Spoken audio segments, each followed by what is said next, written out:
In this video, we'll be showing you how you can reupholster your car seats. I've never reupholstered seats, but my dad pitched the idea that we should do it ourselves, so that's what we're gonna do.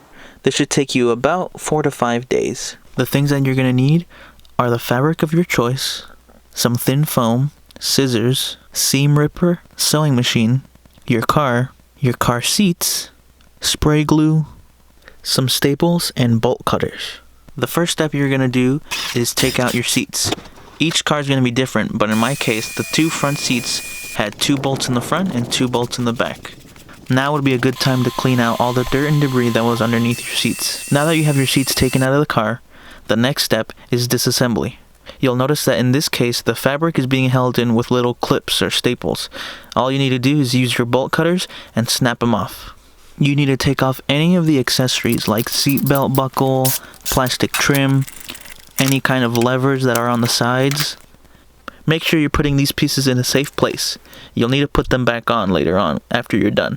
Take off everything until you're just left with the fabric seats. Take note of where you see all the staples before you cut them off. You're going to be putting them back on the same place with the new fabric later on. Once you have all the staples taken off, the fabric should come loose and be able to come off the seat cushion.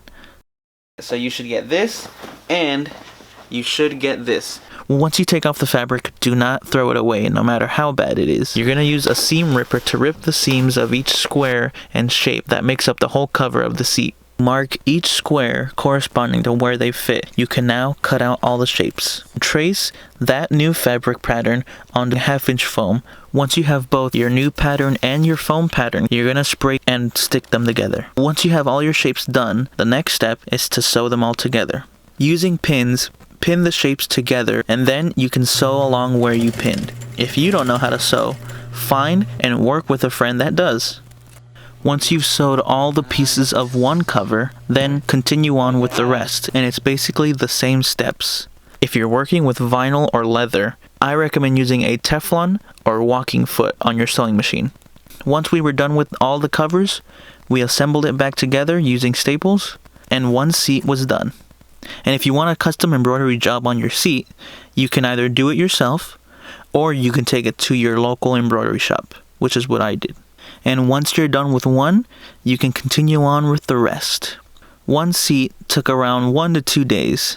And so here's the final product inside of the car. I hope you enjoyed this video, and thanks for watching.